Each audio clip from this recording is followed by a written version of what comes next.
लीजिए कि ये चुनावों के जब पूरा दौर चालू हो जाएगा, चुनावी भाषण, रैलियां, इसमें आप सवर्ण, मुस्लिम, ये दलित, इन सब तरह के शब्दों का आप इस्तेमाल नहीं करेंगे।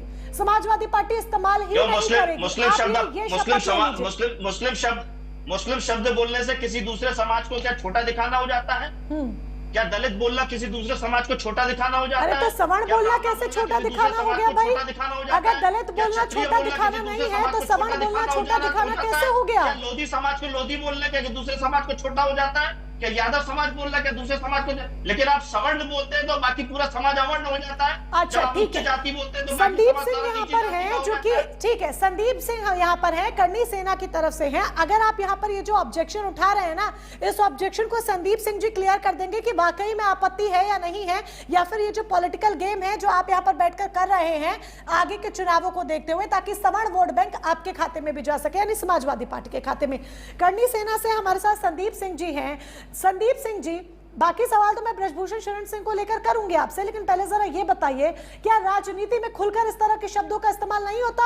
सवर्ण वोट बैंक, दलित वोट बैंक, अल्पसंख्यक वोट बैंक, दलित समाज, सवर्ण समाज, आज अगर खुलकर ये ब्रजभूषण शरण सिंह ने बोल दिया, आज टीवी डिबेट में हम खुलकर बात कर रहे हैं, तो इस पर आपत्ति क्यों दर्ज कराई जा रही है? क्या यूजीसी के टाइम पे ये सब नहीं हो रहा था? दलित सवर्ण, दलित सवर्ण। पहले बात तो सभी पैनलिस्टों को मेरा नमस्कार, सभी भाइयों को।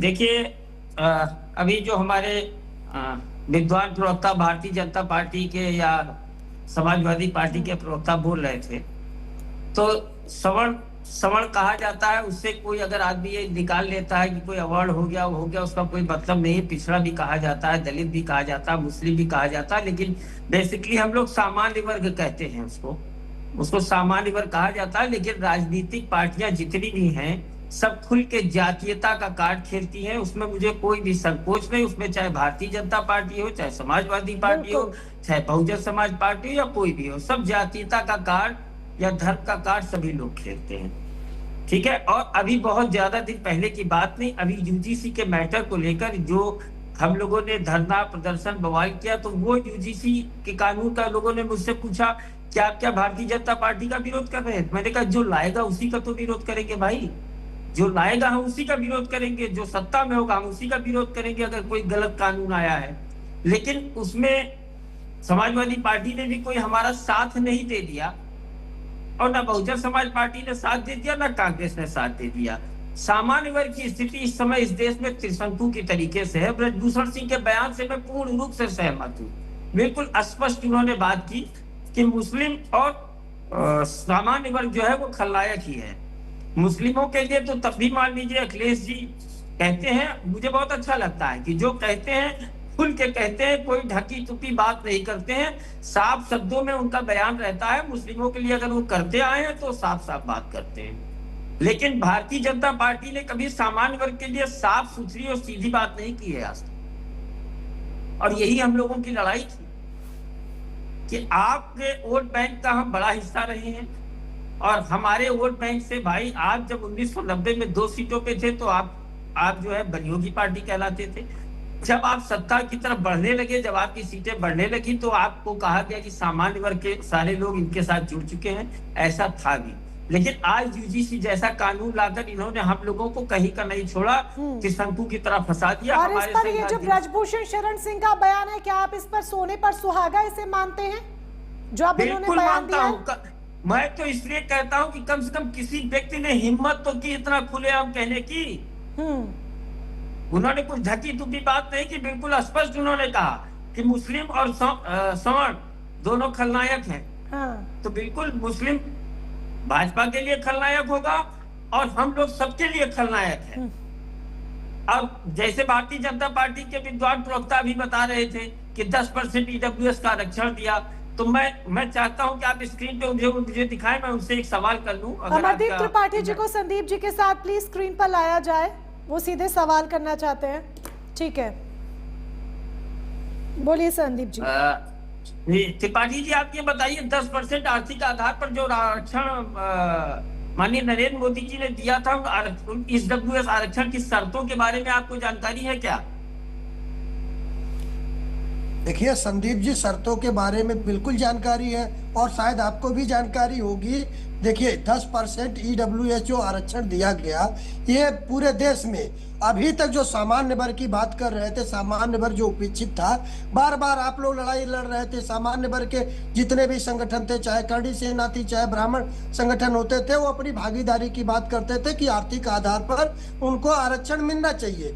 और ये जो है कार्य भारतीय जनता पार्टी की सरकार ने, कि भारतीय जनता पार्टी ने किया, प्रधानमंत्री मोदी जी ने इस चीज को संज्ञान में लिया कि जो हमारे सामान्य वर्ग के लोग, एक बहुत बड़ा तबका है जो भारतीय जनता पार्टी के हमेशा समर्थन में खड़ा रहता है, सहयोग में खड़ा रहता है। उन सभी जो हमारे गरीब भाई बहन है सामान्य वर्ग के, वो जिनकी इनकम 8 लाख से कम है, कम से कम उनको जो है 10% जो है आरक्षण दिया जाना चाहिए।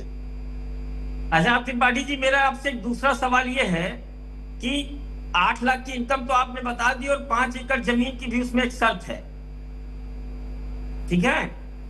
सुनाई पड़ रही, मेरी आवाज आ रही है? 5 एकड़ जी जी बिल्कुल आ रही है आपकी। 5 एकड़ जमीन की शर्त पर 8 लाख रुपए की इनकम आपका ही बनाया नीति आयोग कहता है कि पूरे देश में जमीन जहां पे भी होगी 1 एकड़ की इनकम मैक्सिमम 57,000 से लेकर 1,02,000 रुपए तक होगी। तो उस हिसाब से 5 एकड़ की मैक्सिमम इनकम जो होगी, जो कमाई होगी, वो 5,10,000 होगी। तो 8 लाख की शर्त आपने क्यों लगा दी है? आपके नीति आयोग की बात बता रहा हूँ, कोई चीज अपनी तरफ से नहीं कह रहा हूँ, कोई चीज मेरी तरफ से नहीं है। नीति आयोग की रिपोर्ट है, नीति आयोग का डाटा है, और ये ईडब्ल्यूएस में हमको जो दिया गया उसका डाटा है। देखिए संदीप जी, बिल्कुल सही बात आप कह रहे हैं। जो 5 एकड़ की बात होती है, 5 एकड़ मतलब हम लोगों के यहाँ 15 बीघा के आसपास जो है आका जाता है। आज देश के अंदर या उत्तर प्रदेश की अगर आप बात कर लेंगे, एक व्यक्ति के पास, जिसके पास 15 बीघा लगभग जमीन होता है, उसको जो है सामान्यतः एक संपन्न परिवार माना जाता है। और उसकी वो 15 बीघे का जो आकलन भी किया जाएगा। तो ये सब समीक्षा करके जो है इस चीज को जो है 10% आरक्षण उसमें रखा गया है। आप इसका आकलन करेंगे तो शायद आपको लगेगा कि एक अंतिम सवाल संदीप जी, फिर विषय पर भी आएंगे, विषय पर भी पूरा ब्रजभूषण के सवाल हो गया, लेकिन जवाब हमको नहीं मिला। अब हम यश भारती जी से एक सवाल यश भारती जी को भी स्क्रीन पे लाया जाए संदीप जी के साथ। ये जरूरी है क्योंकि जब कास्ट पॉलिटिक्स होती है तो जब सामने से अगर जिसके नाम पर की जा रही है वही सवाल करे तो और बेहतर हो जाता है। संदीप जी को के साथ यश भारती को स्क्रीन पर लाया जाए। संदीप जी आप सवाल कर सकते हैं। यश भारती जी, आपने खैर ठीक है, आपने संवैधानिक बात की कि सवर्ण नहीं कहा जाता है, सामान्य वर्ग कहा जाता है, सवर्ण नहीं कहा जाता है। लेकिन जो जातीयता का कार्ड खेलने की बात है, आपके एक राज्यसभा सांसद ने राणा सांगा जी के लिए जिस तरीके का सदन में शब्दों का प्रयोग किया था, जिसको लेकर हम लोगों का विरोध था, उसके बाद सर्जिकल स्ट्राइक हो गई। तो उस समय आप लोग ये क्यों बताने लगे थे कि राज्यसभा का सांसद दलित है, इसलिए ये लोग जो है चाहते हैं कि वो माफी मांग ले?